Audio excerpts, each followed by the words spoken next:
On today's Transport Evolved, the Tesla Model S gets its official crash test rating, financial woes at ECOtality cause problems, and previews of the Frankfurt Motor Show. Plus news from Nissan, BMW, Mitsubishi and more. Coming up next on Transport Evolved. Transport Evolved is sponsored by audiblepodcast.com. To claim your free audiobook from a selection of over 85,000 growing titles for your iPod or MP3 player, head to www.audiblepodcast.com/Transport Evolved. And by your kind donations. To make a gift to the show or to set up a monthly subscription, head to www.transportevolved.com. We thank you for your kind support. And proud to support Chronovirus, the latest book by Long Island author Aaron Crocco. To find out more and get a free chapter, head to www.aaroncrocco.com.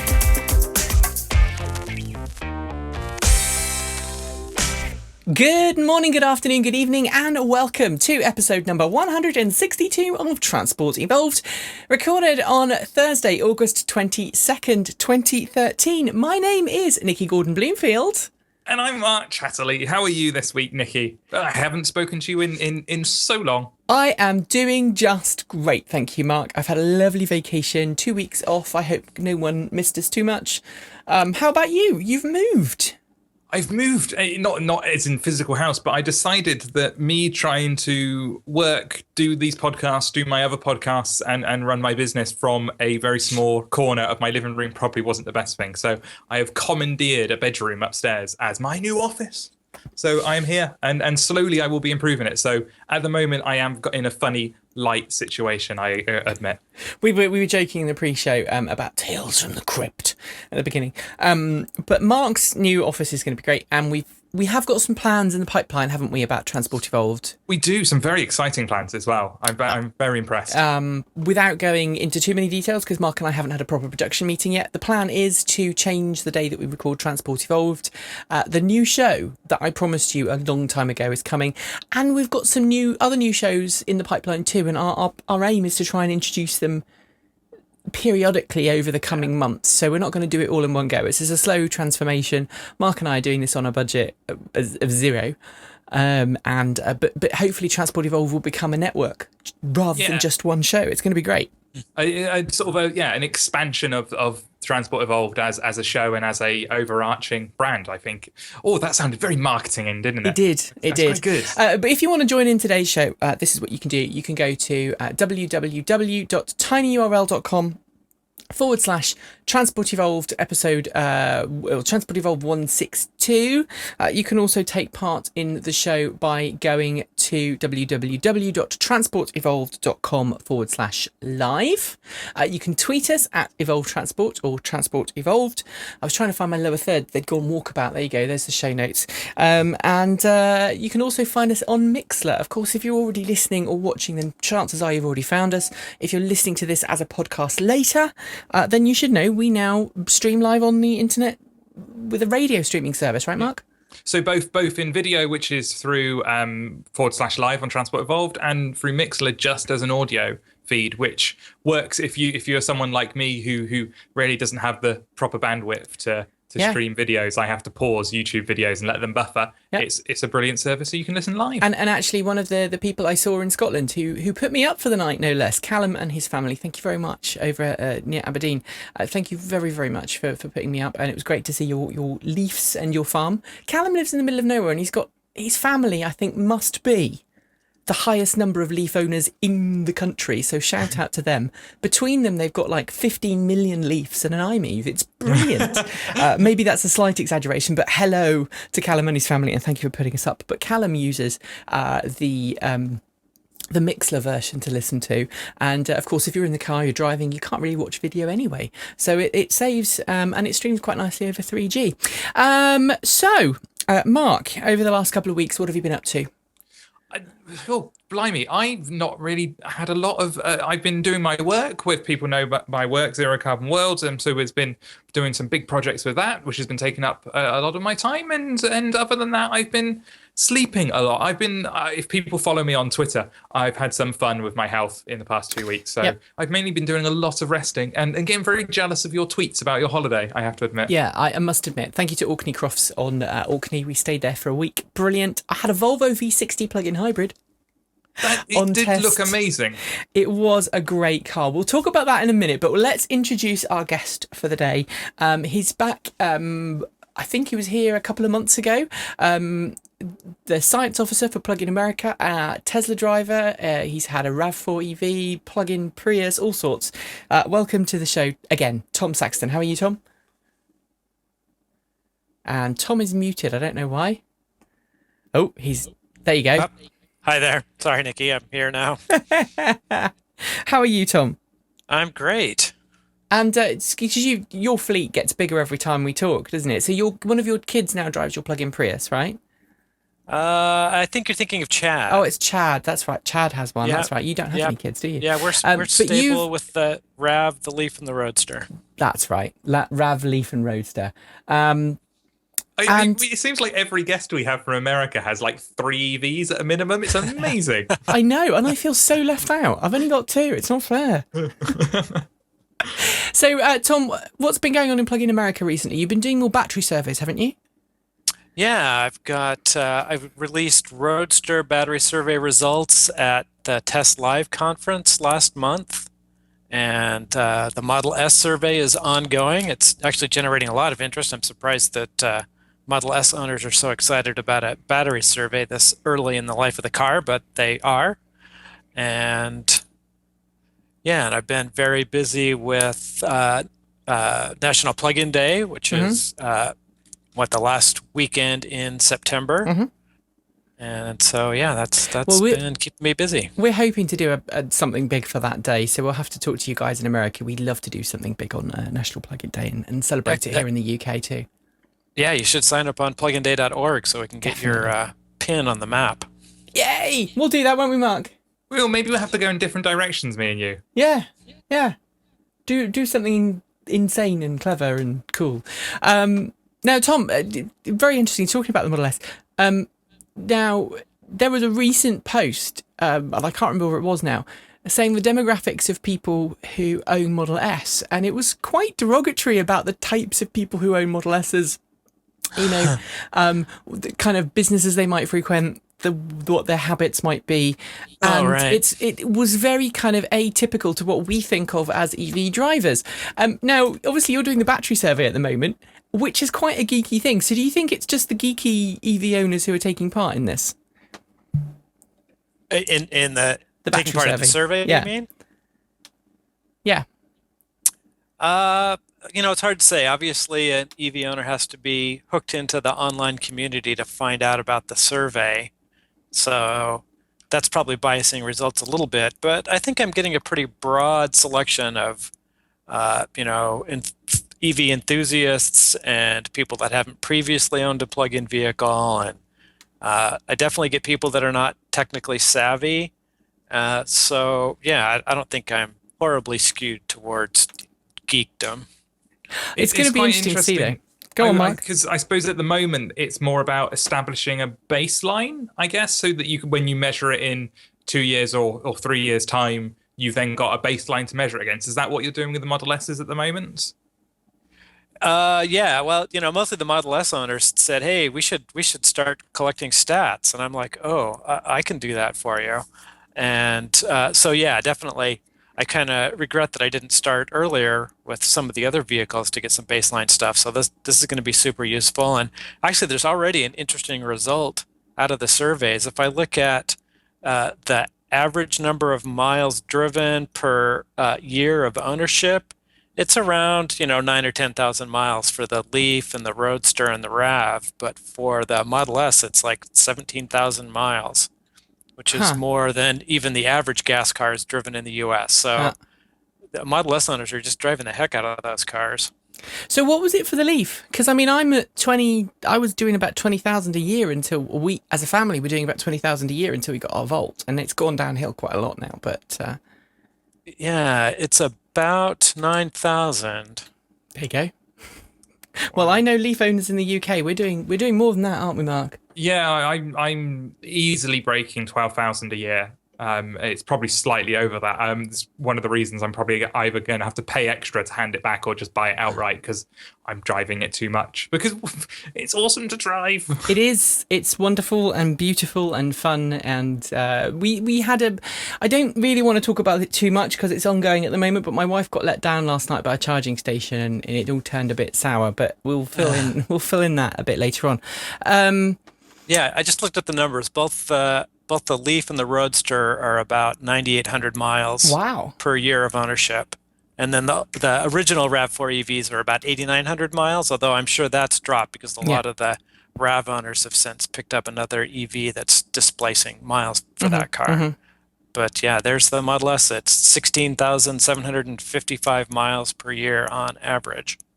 Wow. And have you and Kathy thought about automating your Leaf? Because you're both into robotics. Have you ever thought about automating it to increase the number a little bit?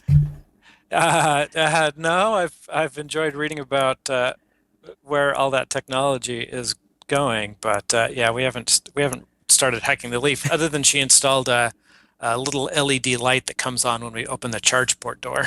Oh, neat. That's cool. I'm very interesting because obviously Nissan is celebrating its 80th anniversary, which is kind of a bit weird because as I understood it, Nissan as we know it today is not the company that started 80 years ago, and the company's morphed a couple of times and been through a couple of changes. But Nissan's celebrating 80 years at the moment, doing a big event in Southern California. And is it Southern or Northern? I can't remember where they're doing it. It's somewhere in California.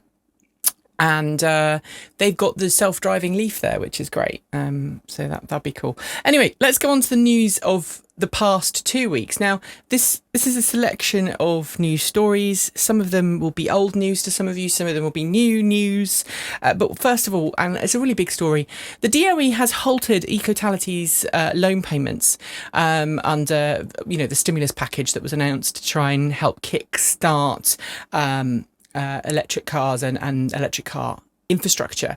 Now, this particular program was aimed towards the infrastructure. It's not the same one as the Advanced Vehicle Technology Manufacturing Loan Program.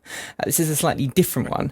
But ECOtality announced last week that it had suspended trading. It's a publicly traded company. It's also in receipt of government funds because it just hasn't got any money anymore. And there is also problems with the Blink network of charging stations, which ECOtality owns, to do with overheating on the charging doors. Now, Tom, I don't know if you know anything about this from a technical point of view, but it's just basically, it seems to be high current, poor mating of the contacts, causing overheating for people who've got cars with 6.6 or higher, or 6 kilowatt or higher chargers on board, right? Yeah, so apparently it's not true of all stations, but some Blink stations have connectors that get hot when charging at the full 30 amp rated charge rate. And so folks, there's Colby Trudeau, he's another Plug-in America board member. He has a Honda Fit EV. Mm-hmm. He's seen that problem. Honda did a nice job. They actually have a temperature sensor on the charging inlet. Mm-hmm. So they notice that things are getting warm and then they back off on the current. But the new Toyota/Tesla RAV4 EV also charges at that rate. And apparently there have been some reports of vehicles that inlet on the car being damaged by the excess heat. I think Tony Williams, who's been on here a couple of times, he had trouble with his RAV4 EV. That's right. Yep. Kobe first had trouble back in January, wasn't it? When it was when he got his car, it was shortly after he got his Honda Fit. But this problem's been known by ECOtality for a long time. The Blink network charging stations. What do we call it now, Tom? What have we called it for a long time in the industry? It's kind of on the blink, isn't it? Yes. Is the unofficial nickname for it. But that was also because the home charging stations were unreliable, weren't they? Early on, there were a bunch of reports, and we had problems with our home station.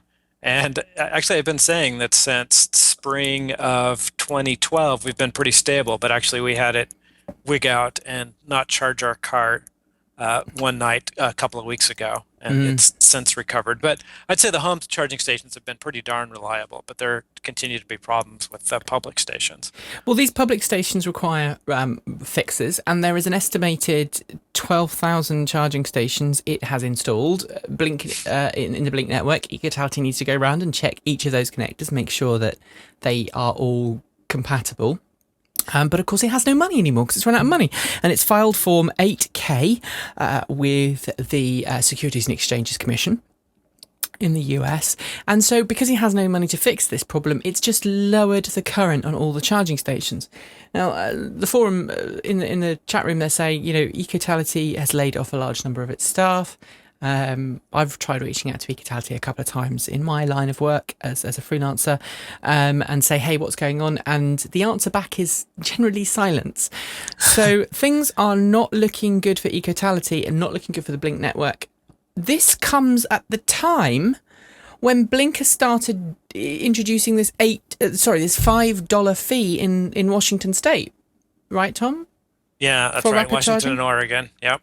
So, any news on how that rollout's progressing? I think it starts today. Yeah. Yeah, effective August 22nd. So I haven't heard any chatter about it. So But, it'd be interesting yeah. to see if this works. I mean, that's not going to save the business, though, is it? Charging Leaf owners, charging Leaf owners every time they plug in is not going to rapid charge. By the way, slow charging is going to be free, level 2, but rapid charging they're going to charge $5 for every time. No, you no, use it. level 2 is billed also. It's Oh, is either it? a dollar an hour. It's between $1 an hour or $2 an hour, depending Right. on whether you're a member or a guest. But that's not going to help save this company. I mean, this comes back to the problem that we have, that charging networks are. It's difficult to find a business model to support charging networks, and I guess this comes on to a story that this is one of mine that I wrote this week, suggesting, is it time for the electric car industry to adopt Tesla's supercharger connector?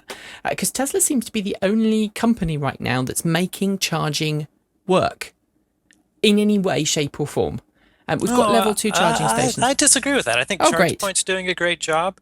Yep. And I don't know have you talked about Sun Country Highway? Yep, that's true. They are also doing an amazing job. They've covered Canada, basically virtually all of Canada's highways with high amp level 2 charging stations, which I wish we had that in the US. And actually it's going to move into the US. Washington State's going to be their first target in the US. So we're very excited to get a bunch of these in our area. As someone in the chat room says, it's not the charging networks that's the problem. ECOtality is the problem.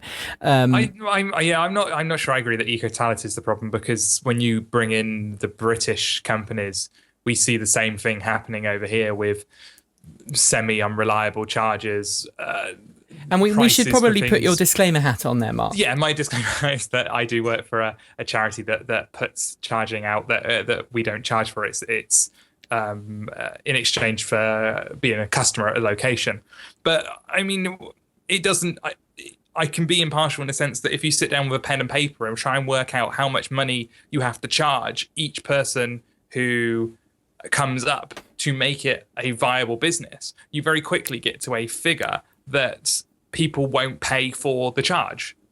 And that's the problem, is that at the moment, the number of cars on the road, you can't charge people the amount you need to make your business sustainable.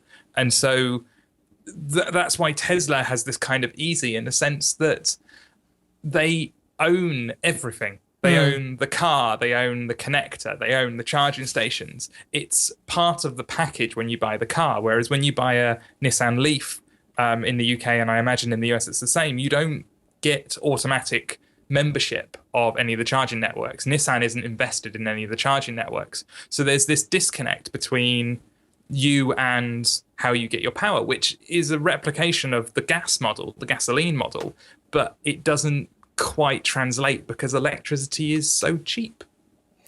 I think one of the challenges here is that the cost, because there are so few cars, on the road, and it's something, you know, we've got 100,000 cars on the roads in the US, plug-in cars now, and we are growing in Europe, but the charging networks, there are so many more charging networks per car at the moment than there ultimately will be, and the cost of putting them in and the cost of developing them, especially if you do these complex RFID tags and chip and pin and pay-as-you-go systems, actually just having dumb outlets on the wall. I mean, Tom, you've been driving EVs longer than this generation of EVs, like me. And I mean, I guess you remember quite happily turning up at a NEMA outlet and plugging in your adapter box and charging away, right?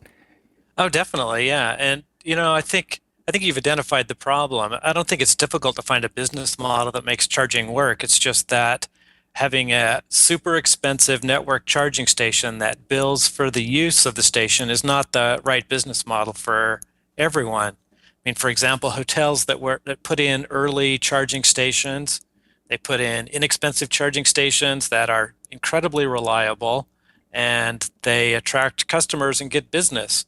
And they don't charge you for every hour that you're on the charging station. Instead, you're spending, $100 or $150 a night to stay at their hotel. They're making great money off of that charging station, even though they're not doing direct billing. So there are lots of business models other than direct billing that people need to think about. Let's talk about the telephonics then, because I think telephonics comes in now as a really sensible next step. Now, for those of you who don't know, Telephonics is a company that has designed a level 1 charging station. And I'll just say that again, a level 1. So if you're in the US, it's 120 volts or 110 volts, depending on where you want to. Let's say 120 plus or minus 10%. That's right, isn't it, Tom? 120 volts is actually the standard. It's still you hear standard. A lot of people say 110, but 120 is the standard. Okay. This is what you'd get if you plugged into your wall outlet at home with your emergency charge cable. And Telephonics has designed these 120 volt outlets for EVs. It's got a J1772 gun on it. It's tethered, just like the standard level 2 stations are. But it's cheaper to install because you don't need 240. You just need 120. And Denver Airport in Colorado has installed level 1 120 volt charging for customers to use at the airport. Now, isn't that the most sensible thing to do? Because, if you turn up at the airport and you're flying away on a business trip for 2 days, you don't need your car to take 8 hours to charge. You can leave your car for a whole day and have it trickle charge the battery. And as Tom, you're a hardware and software engineer, I'm sure you'll testify, it's better on the batteries, isn't it? To slowly charge the batteries. Yeah, I don't think the difference between that and even 6.6 kilowatts makes any difference. But certainly it's a much better use of resources. You're right. A charge could take 8 hours, but probably if you drove to the airport, you didn't drive until your battery was empty. So probably most of the time it takes 2 or 3 hours. So it's completely ridiculous to charge into a level 2 charging station at an airport. Level 1 makes much more sense. Oh, interestingly, there's a local train station. There's lots of government money in the UK recently that's been given away to help infrastructure. And this is courtesy of Kevin Sharp, who, for my disclaimer, used to be my boss at Zero Carbon Works. I used to work with Mark there. He's also a friend. And he said they're going to put a rapid charging station in a train station parking lot. A CHAdeMO rapid charge station in the parking lot of the local train station because someone in the council thought it was a good idea. Going back to Denver and this Telephonics story, someone in the chat room said actually they haven't been installed yet because they're not UL listed, but they hopefully will be by the fall. So I just want to, in case anyone I've misrepresented that story, and I'm sorry. Is CHAdeMO on death row in Europe? Now this really does worry me. This is a story out of Europe. Europe does not like CHAdeMO, so much so the European Parliament wants to stop it. It wants to stop the installation of CHAdeMO quick charge stations by 2019 in Europe, and force everybody to use the Mode 2 AC charging stations. I sniff here the German and the French automakers trying to lobbying successfully the European Parliament to stop the installation of charging stations from rival companies from outside Europe. What do you guys think? Nothing happens till 2019. Is that right? Yeah. Yeah. Well, So, I think 2019 is when it needs to, is the deadline, isn't it? Rather than the 2019 is you will no longer be able to install these charging stations, but we all know that what that translates is that to. really what it said? Yeah, I thought it said they no longer support it or something. Does that mean literally you can't install them anymore? They want to remove the standard. That's what I understand it to be. So the standard will be removed because it's never been ratified in Europe.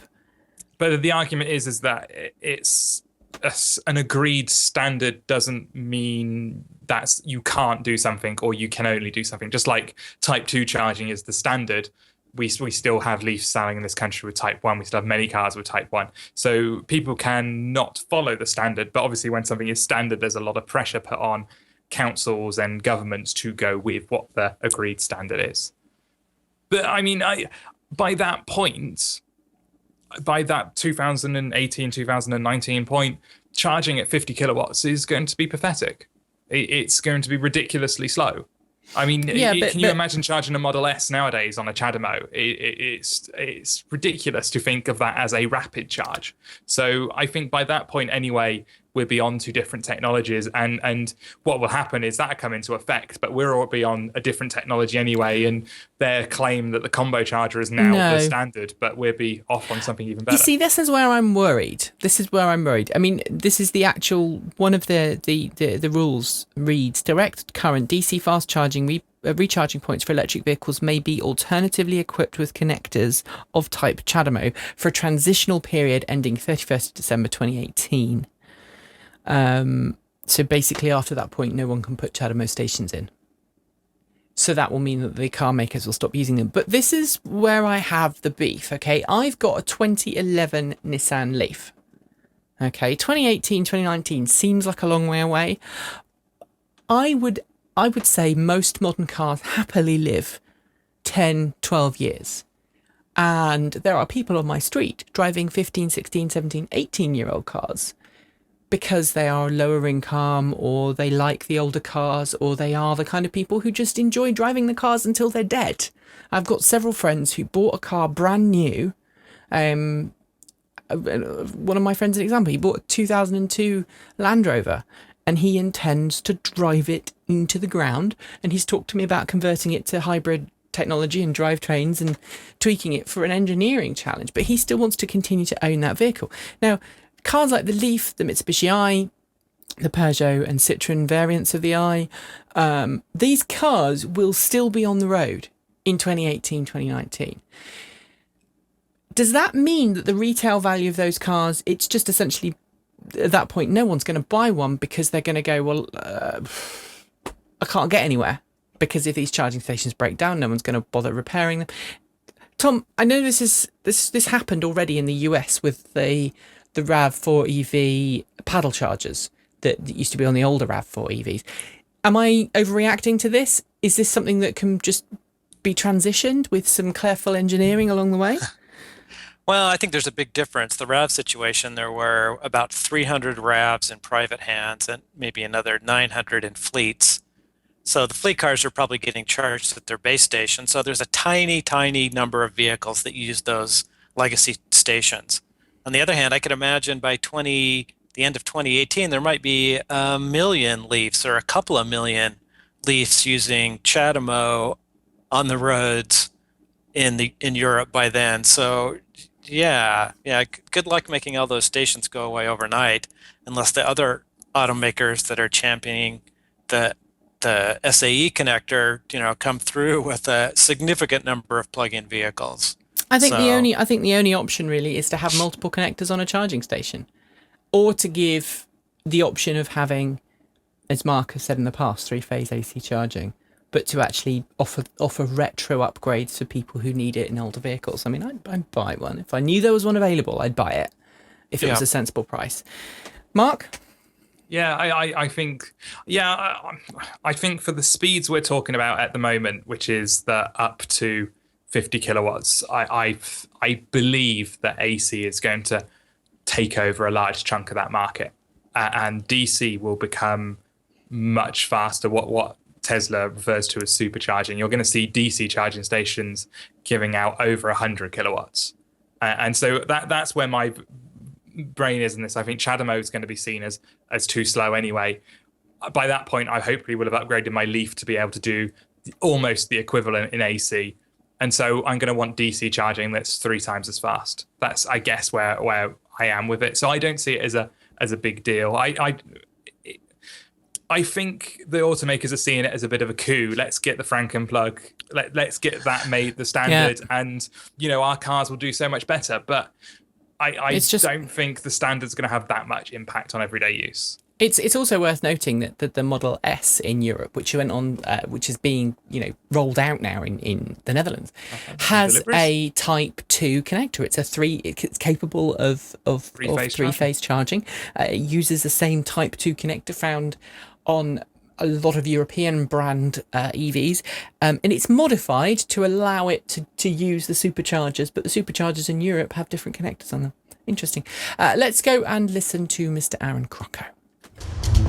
It was supposed to be just another cargo run, but for Ken Mallory and the 3-person crew of the Raven, an anomaly in deep space changes everything. An unexpected turbulence shakes the small ship like never before, allowing a deadly virus aboard. One by one, the infected crew is thrown back in time to relive a near-death experience. Only this time, death may be closer than they remember. My short story Chronovirus is available for Amazon Kindle, Barnes & Noble Nook, Kobo, iBooks, Sony, and for all other devices and e-readers through Smashwords. Learn more about Chronovirus by visiting my website at www.aaroncrocco.com. And now also a very good audiobook, right, Mark? It is very good. I've had someone tweeting me today telling me how much they enjoyed it. It's a really good book. I listened to it last time I went to see my mum. I listened to it on the way back. It was great. It was brilliant. For those who are watching at home, I'm gonna screw things up now. If you're following in the show notes, which is www.tinyurl.com/transportive old 162, I'm now gonna shift some things around, but you'll find out why in a second. Okay, Fiat 500e gets recalled. Drive shaft problems again. God. This is insane, people. We've been making drive shafts for years and years and years. Cars have had drive shafts as long as since Adam was a cowboy, as my mum says. We've had the BMW Active E have trouble with its drive shaft. We've had the Fiat 500 have trouble with its drive shaft. I've heard of problems with the Volt having trouble with drive shafts and things. Didn't the Roadster in the early days as well? Did the Roadster? I can't remember. I think there was a small number of cars that had a recall, something along those lines. So this is just insane. Anthony Ingram, writing over at Green Car Reports, says that it's initiated the recall following an investigation into power loss of a customer's 500e vehicle. Engineers discovered that the 2 assembly steps had not been properly completed. 2 of the assembly steps had not been properly completed, and it could potentially result in half shaft separation. Now, if you used to own an old car like I did, I used to own a Morris Minor, you'll know what half shafts are, and they kind of locate into the differential on each side. And I've helped friends replace the half shaft seals on their cars before. You can kind of pull the axle out, literally. After you've unscrewed everything, you pull the axle out, put your new seals on, and then push it back in. So it shouldn't be too complicated a procedure to fix. But I don't know how many Fiats have been sold yet, so hopefully Fiat's caught these before they go out into the wild, but we don't know what's going to happen. Ride the Future cross-country trip ends at Google HQ. This has been a monumental trip across America, hasn't it, Tom? Yeah, doing it in scooters and motorcycles and Leafs. That's definitely an adventure. And of course, it includes Terry, who we had on the show a couple of weeks ago. He was involved in his very, very heavily modified Zero. and it just looks brilliant. They have ended up at Mountain View in California, and it's just a great video. In fact, to the point that I would love to play it, but the video is misbehaving, so I'm not going to be able to play this, which is a shame. Maybe I am. I will work on that, and we'll bring you the video in a second. Maybe I'll do it at the end of the show. I also, this week, happened across... I was just heading down to my local dealer. My Leaf got some stone chips, and in order to prevent rust, I'm going to get one side of the car resprayed for winter. It's going to cost me a fair bit, but I'd rather do that than have a rusty car in a couple of years, because we use a lot of salt on the roads here in the UK. And I drove down to my local Nissan garage, or rather my favourite Nissan garage, to book my car in. And guess what I saw parked up? It is the new van, the awesome new van. Yeah, look at this. This is the Nissan ENV200. This is not a new van, by the way. This is a 2011 plated car or van.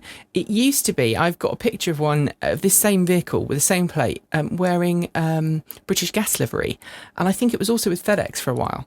But it was a test vehicle, and Nissan's going to be producing this car, or this van at some point. It's a minivan, like a cargo van. It's going to be perfect in cities for deliveries. It's got slightly smaller wheels than the Leaf, being a van, but they're heavier duty wheels. They're designed for carrying a higher load. It's essentially a Nissan Leaf inside a Nissan NV200. So it's got the same front wheel drivetrain. It's got the same battery pack. It's got the same charging electronics, etc., etc., etc. This vehicle is based on a first gen Leaf technology, but obviously I would expect any future version to use second gen Leaf technology. Can you see this making deliveries in your neighborhood, Tom? Oh yeah, it'd be great. I love the idea of, FedEx and UPS using electric vehicles. They hit the perfect EV profile. They drive relatively short distances during the day, and their fuel costs are pretty high, so it'd be great to get them driving on electrons. Of course, this vehicle is also, this version here is the electric version. Interestingly, this vehicle was designed from the get-go to be to have different drivetrains. So there's the petrol version or gasoline version, there's a diesel version, and obviously there's this electric prototype version. The electric prototype version, there's about 2 or 3 inches higher on the cargo floor than the gasoline version. So you lose 2 or 3 inches of floor space, but overall, that's probably going to cut down on your cubic footage a little bit, but not anything that you would notice for the kind of deliveries that this vehicle is going to be good at doing. I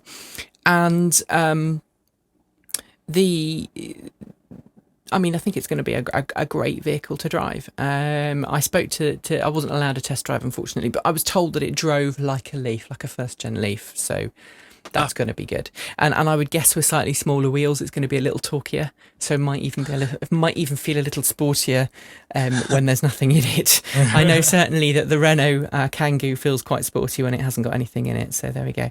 All right. And the Twizy, the Nissan Twizy, launches in Japan as a tour fleet vehicle. Mark, this makes you happy, doesn't it? It does. I still have a soft spot in my heart for the Twizy. It's just fun, and I think it epitomizes a certain part of electric car culture, which is it very much is the fun part of it. If you took everything that's fun about EVs and stuck it into Twizy, the only thing you could probably want a bit more is like maybe a bit more torquier on the takeoff. But even that you forgive the Twizy because it's just so much fun. And everyone, I've not seen anyone drive it who doesn't get out with a massive grin on their face. And I'm glad that it's now coming to Japan, albeit with a Nissan badge. Yeah, it's going to be used on the Japanese island of Teshima in the Kagawa prefecture even. I do not speak Japanese, so I know that someone in the chat room does. They can kill me for saying the wrong thing, and I'm sorry. I know it's very bad manners to say Japanese words incorrectly. Anyway, the Twizys will be on this island. They're going to be. The road is only 6.2 miles long. On the main road is 6.2 miles in length, and the island is only 11 miles in circumference. So it's going to be great for going around. You're not going to get range anxiety. I think the regular range that I used to get on my Twizy was about 30 miles, but in the winter it does suck. And let's just hope it's not too wet, because in the UK the Twizzies didn't do very well with the wet weather. Certainly mine didn't anyway. All right, let's move on to the big bit of news in this segment, and that is that the Tesla Model S gets the highest ever safety test score recorded by NHTSA. Didn't it, Tom? Tell us about that. Yeah, that's pretty exciting news. It's definitely been getting a lot So of the buzz. National Highway Traffic Safety Administration crash tests every car in the US. It's part of when you bring a car to market, it has to have this crash test. The Institute for Highway Insurance, the IIHS, I can never remember what it stands for. The IIHS also do tests. It's blown out of my mind, and someone will remind me in a minute and I'll feel like an idiot. But NHTSA is the one that is the government body, effectively. And crash tested the Model S. It came through with amazing response and results. This is a picture of the Model S from its front impact. There's no sort of intrusion into the passenger cabin. The front of the car just crumples because it's just a giant crumple zone. There's no engine there. The front takes all of the brunt of the impact, and it was effectively the safest car that they've ever tested. Also managed to break some test equipment at some point in its life. They were trying to test the roof crush during the engineering validation, and it broke one of the machines, which is great. But Tesla came out and went, we got a 5.4 star rating. On the SaferGov website, it goes to 5. That is the top score. 5 stars is as many as you can get. Apparently, NHTSA gives these kind of scorecards to the automakers afterwards, helping them to understand how they can make better cars. And from that, Tesla concluded, hey, we got 5.4. Tesla then made a public statement, which got picked up by everyone, because I wrote about it too, going, hey, we're 5.4. And all the big news channels, as well as all the little dinky journalists like me, we all went, yay! Tesla's the safest car. Model S is the safest car on the road because it is, and blah, blah, blah. Electric cars rock, you know. And today, as Green Car reports, Tesla kind of got its knuckles wrapped a bit. Did you guys hear about the second bit? But they don't care now. I mean, how many outlets are going to pick up the this new story, as opposed to how many have picked up the fact that they got 5.4 out of 5? I mean, that's a much better story. You got 5.4 stars out of the 5 possible stars is a brilliant story. Or you slightly exaggerated this naughty Tesla. Not a very good story. So NHTSA said, NHTSA does not rate vehicles beyond 5 stars and does not rank or order vehicles within the star rating categories. In addition, the agency has guidelines in place for manufacturers and advertising agencies to follow to ensure that accurate and consistent information is conveyed to the public. As John Volker puts it. In other words, hey Tesla, the combined record of 5.4 stars ain't no such thing. And by the way, please read our guidelines on fair practices for citing our ratings. They did. They knew exactly what they were doing. But this is great news for electric cars in general, Tom. Oh, yeah, definitely. And I think it translates into real-world experience, too. There's been a number of pretty dramatic Model S accidents that people have walked away from, including one in Tennessee when an allegedly drunk Model S driver plowed into a telephone pole and took out power for a significant number of homes, and apparently walked or staggered away from the accident with no They didn't work at Jack injury. Daniels, did they? I'm sorry? They didn't work at Jack Daniels, did they? And they didn't get into the work history of the person, but yeah, kind of a sad story for the person, but an amazing story for the car. They walked away and the car was fine. And we've seen another couple of, as you say, on the Tesla Motors Club, there are various photographs of people who've had accidents, and the Tesla saved them.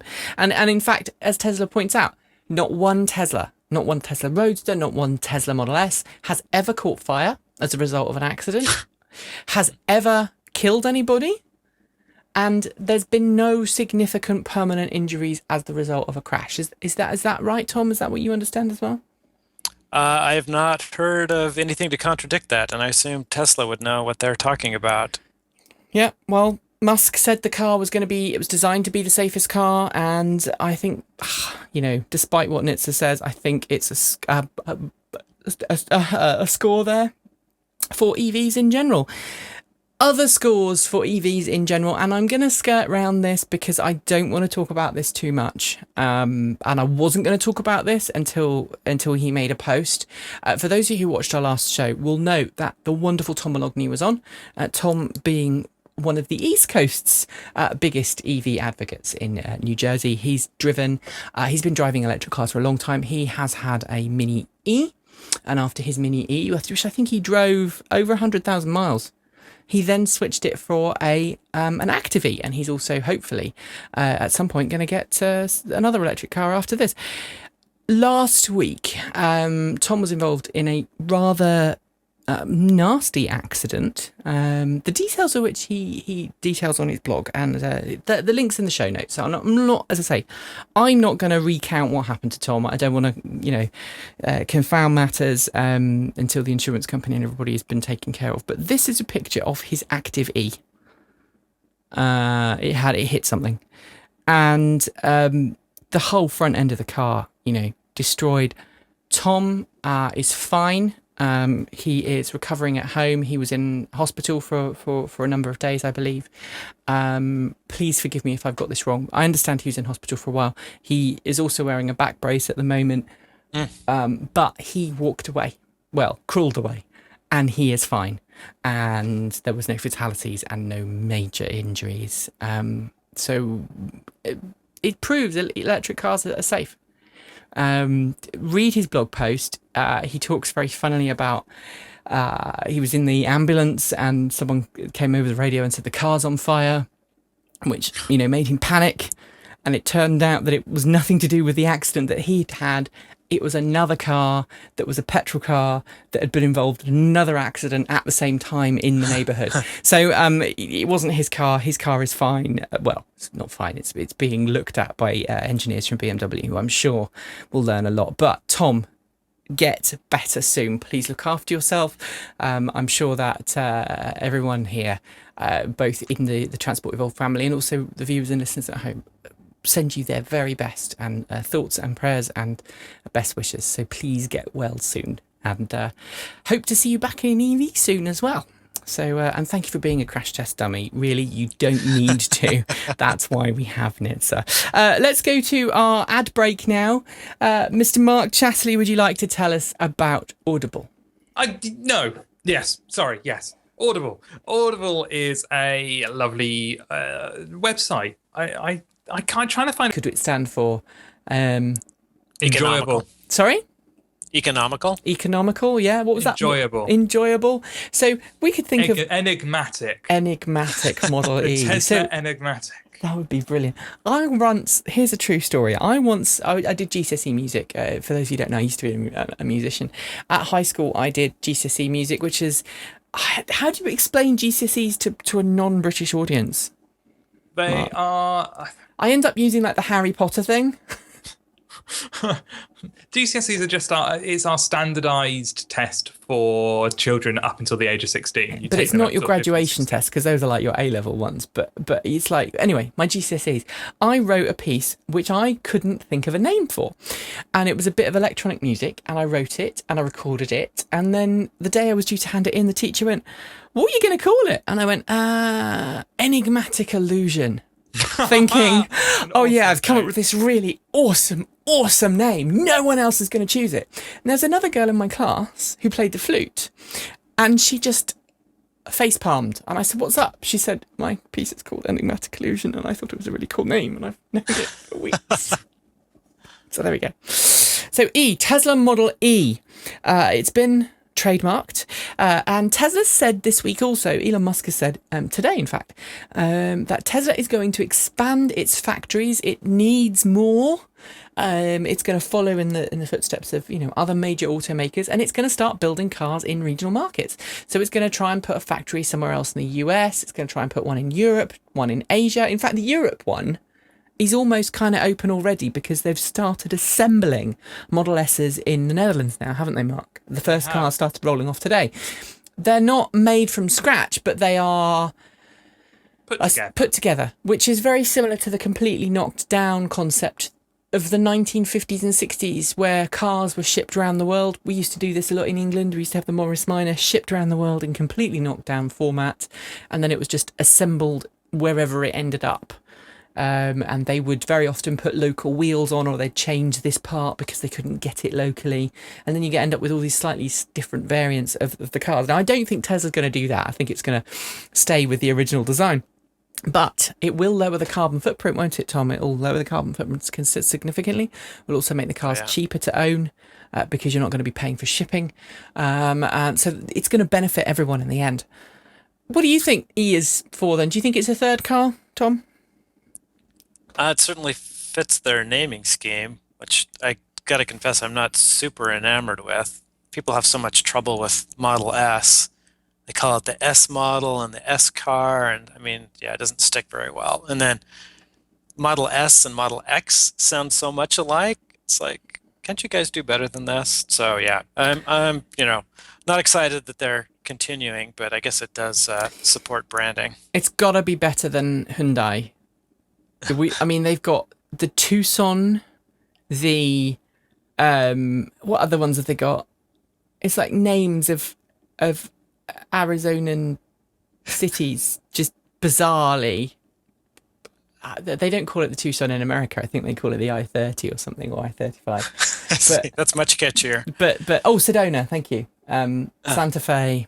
So yeah, all kind of American cities. It's bizarre. That's just weird. And then we've got the Nova, of course. in the Nova, which doesn't go anywhere. So, I mean, I hear what you're saying, Tom. Sticking with a single letter might be, though, slightly less risque than it appears, because at least you don't end up with a name like e-tron. And it is definitely better than the Mitsubishi I. Yes. Who names a car with the first-person personal pronoun? That's just crazy. Well, actually, do you know, because we've got the Zoe in Europe, so we've got the Renault Zoe, and car companies talk about it. They don't say the Zoe. They say, oh, we'll be doing Zoe launch soon. Or, would you like to drive Zoe? and it's all caps as well, Zoe. Yes. And so on the page, it looks really kind of, and we've got the Zoe in stock. But also, beyond that, we've now got the Adam in Europe. So GM has produced this little 4-seat hatchback, kind of mini competitor, and it's called the Adam. Why? Why would you call a car an Adam? I have no idea.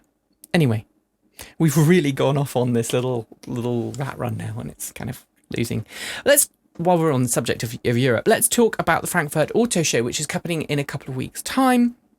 BMW Concept X5 eDrive is going to be heading there, as is the Mercedes S500 PHEV. Now, Tom, this is a really interesting development. We're now starting to see car companies that we wouldn't have thought of making luxury cars with plugs on.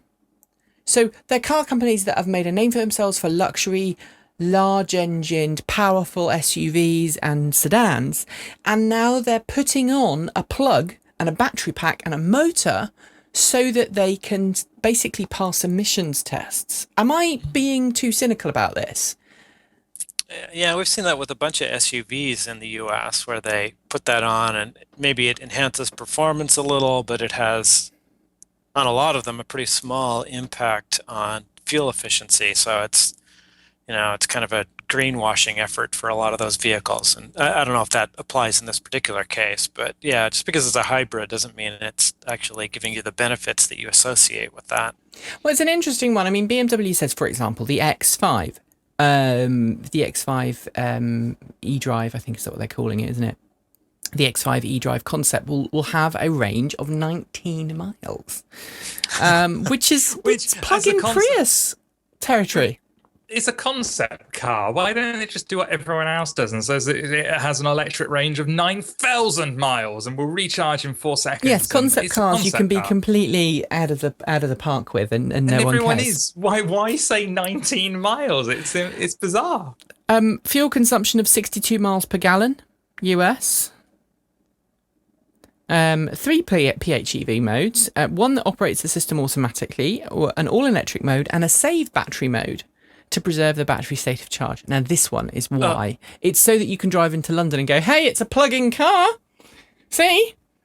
It's electric. That drives me crazy. Can you hear it? I don't want to use my electrons now. I'm going to use them later. That makes me crazy. That's even an option. This is the thing that drives me insane with this, Tom. It's almost as if car companies don't understand that when gases escape from your tailpipe and go up into the atmosphere, there are things called currents that move the particles around. I just think somewhere in someone's head somewhere they've gone, okay, we can let carbon dioxide and carbon monoxide and all these other particulates and nasty chemicals out of the exhaust here, and there's this big giant part of the country where no one lives, and it's okay, we'll just put all the poisonous gases there. No! It's a bit like Fukushima going, no, everyone's fine. Don't worry about the nuclear leak. It's fine. You know, the nuclear, by the way, if anyone doesn't realise, nuclear waste from Fukushima, or nuclear contaminated water, is now seeping into the Pacific and will be on the west coast of the US, any time now. through, you know, diluted, admittedly, but any time now. It doesn't make any sense. So are we saying this is just whitewashing, greenwashing? I haven't looked at this particular vehicle, but yeah, it does not sound very exciting. Although I will note that the electric range of the Prius is actually 6 miles, so it's 3 times better apparently. Well, yes, that's true. I mean, the S. In the PHEV or the miles per gallon, that's assuming that that's why you're still using the battery, I assume. Right. I think that's a worthless number. When people tell me about a plug-in hybrid, I want to know 2 things. What's the electric range? And what's the gas mileage after the battery is depleted? Yeah. Because when you're using your batteries, your electric energy to supplement the gas, you shouldn't get credit for lowering your gas mileage. No. And also, you're not driving 62 miles on a gallon of gas. You're driving 62 miles on a gallon of gas and a bunch of electricity. And the other thing sorry, I was just going to say, when your battery's depleted, your car's worse because it's trying to charge the battery. So the engine's working harder to charge the battery and drive you along. No, not necessarily, because I mean, in the Volt, you can have it run. I know this because I tried it out the other day. In the Volt, you can drive it so that the Volt works when the battery pack is empty on the Volt. The gasoline engine comes on and provides power directly to the motor. It doesn't really store much in the battery per se, unless you tell it to. If you put it in mountain mode, which you can do, it will replenish the battery to half full. Yeah, and so in that putting the mode, engine in its sort of maximum efficiency mode, which is better than just normal driving. Yeah. So yeah, you can gain some efficiency there. But that way, I noticed I got through something like 1/3 of a gallon of gas in 4 or 5 miles the other night doing that. It then meant I could drive back home in all electric mode, but still. Talking about this, and I guess now is a good point to add my review of the V60 plug-in hybrid, which you talked about at the top of the show. Great car, loved it. Very expensive. I mean, it's about 50 grand UK. Before you start putting on extras. And of course, with Volvo, it's got all these safety extras like cruise control, laser cruise control, and it's got city safety things. And in fact, at one point, coming home on the M6 over through Yorkshire, we hit really, really bad traffic. It was torrential rain. I couldn't see very far in front, but the car, because it had cruise control on and it had laser controlled cruise control, and I'd set it to maximum distance, every time someone slowed down, it slowed down, and I'm like, oh, okay, someone must have just pulled in front of me. And at one point we hit traffic, the car slowed down to a stop, And then when the car started moving forward, it crept forward and then stopped, and then crept forward and then stopped. I didn't touch the pedals at all. I just steered. That was great, by the way. But I digress. So that kind of technology, heated seats, memory leather seats, and all that. Really comfortable car, really quiet, really well finished, just like most Volvos. Round town, Volvo claims 30 miles of all-electric range. I would suggest that is nearer 25 on open roads. And yeah, maybe you could get 30 or 40 in town, but I don't think I did. In the course of a week, we drove the best part of 1,700 miles. And we got a combined fuel economy at the end of the trip, because I reset the trip meter when I left home and then read it when I got back. It was about 50 miles to the gallon UK. So what's that, 46, 45 US, and in a diesel car. Very, very powerful. I mean, it can tow, we had a roof box on, so actually the roof box really hammered the mileage as well. On Orkney, we didn't really use the diesel engine at all. We used it all in electric mode.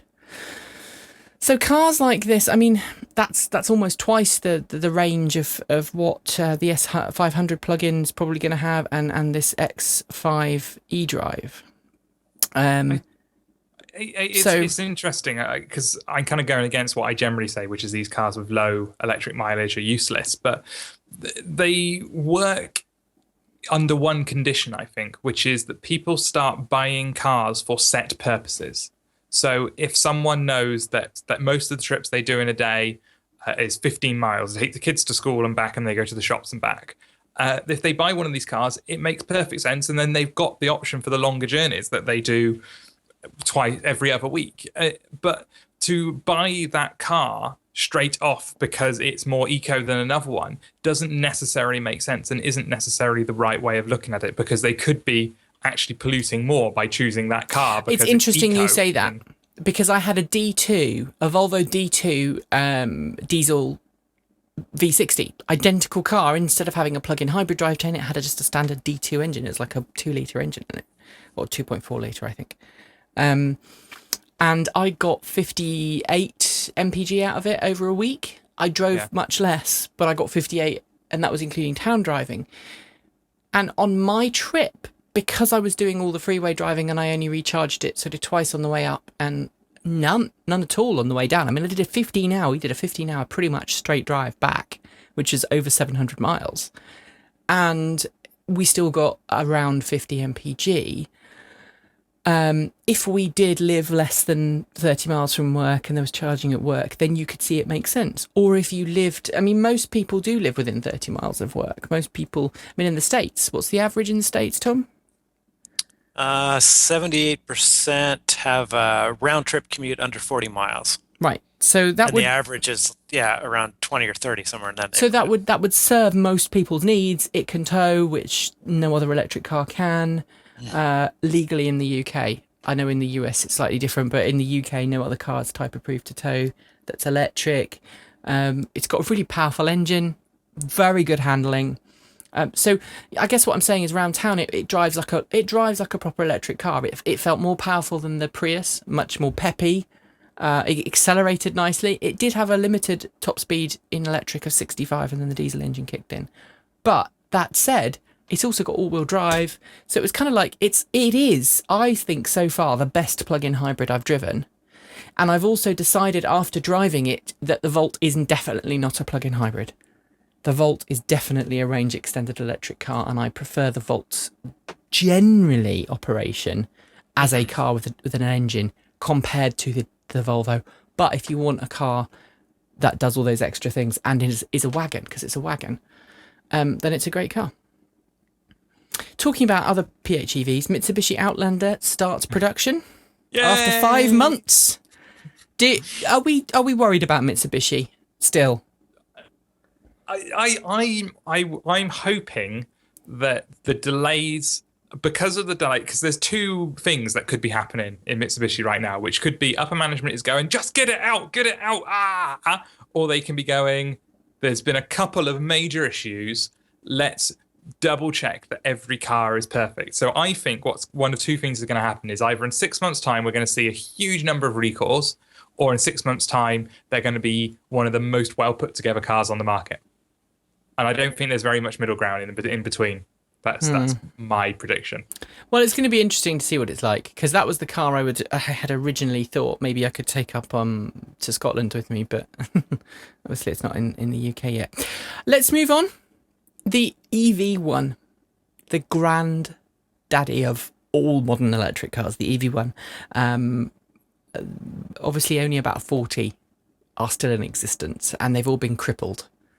They're like carcasses in museums. And only a handful of those have been rebuilt to work.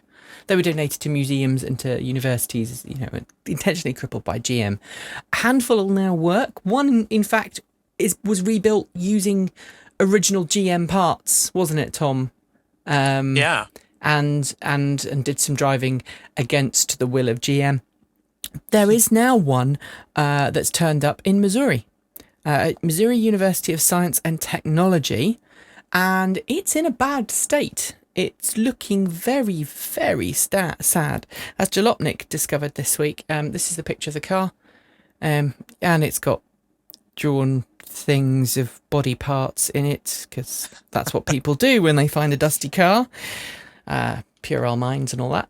And this car has been sat. It was being used. It'd been, studied a couple of times by the students there. But now it's not going anywhere because the part it needs to work is stopped working, and it's no longer available. So, which is sad. The university students got it working again using a different controller and a different drivetrain and everything else, and then this part broke, and now it won't work. So, if anybody really knows.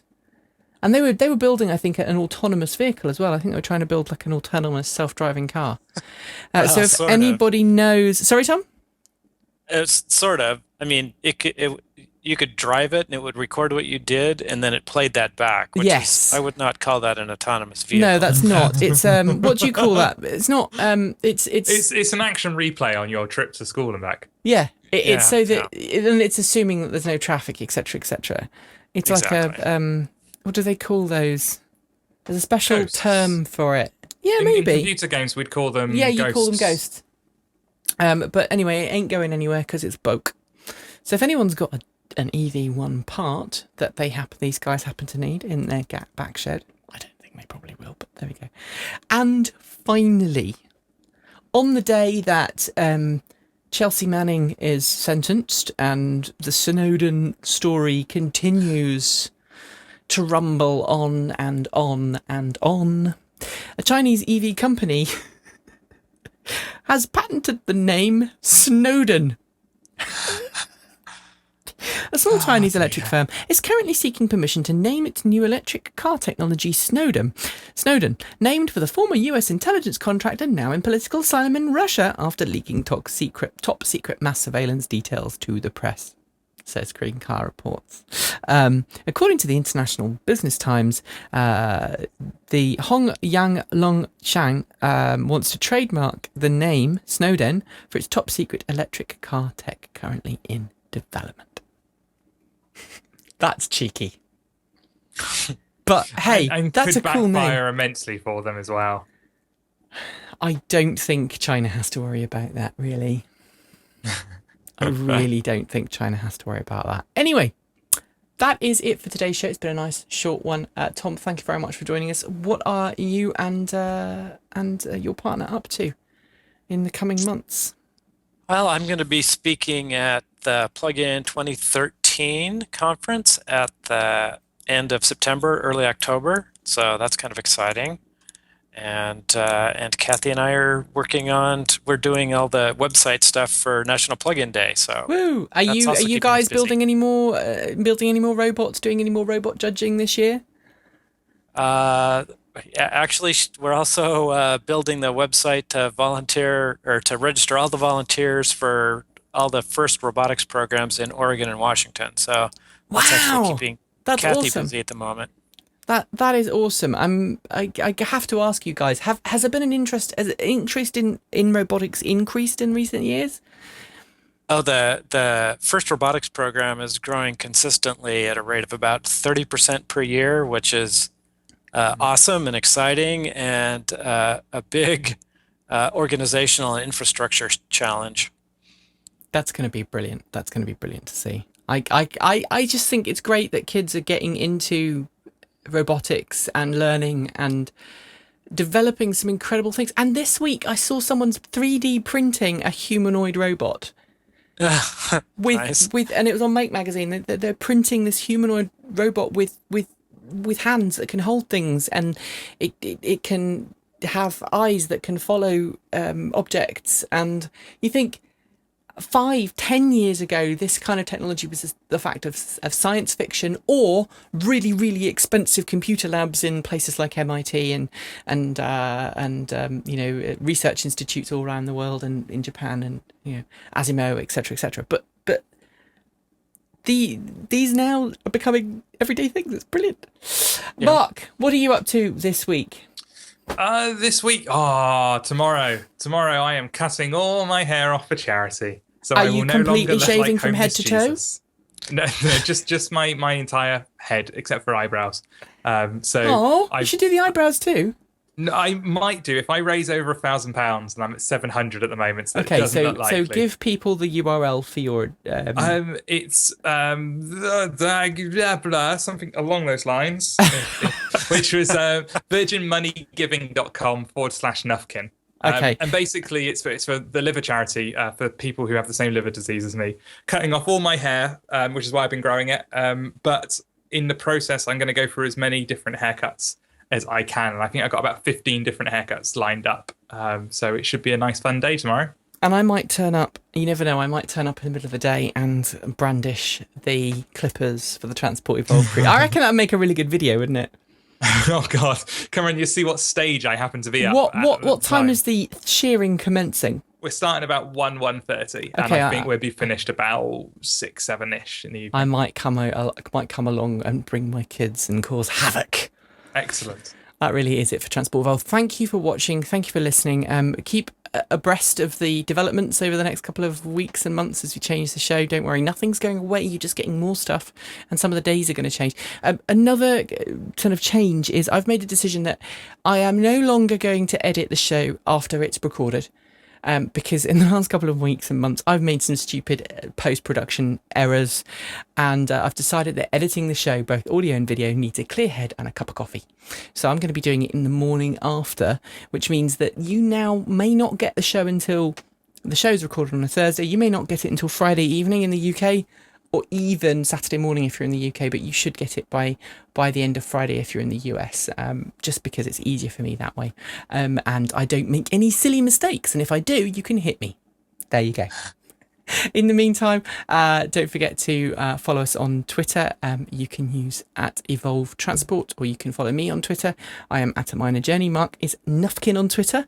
And we'll be back next week. And don't forget to plug in. See you soon. Take care. Bye. Bye-bye.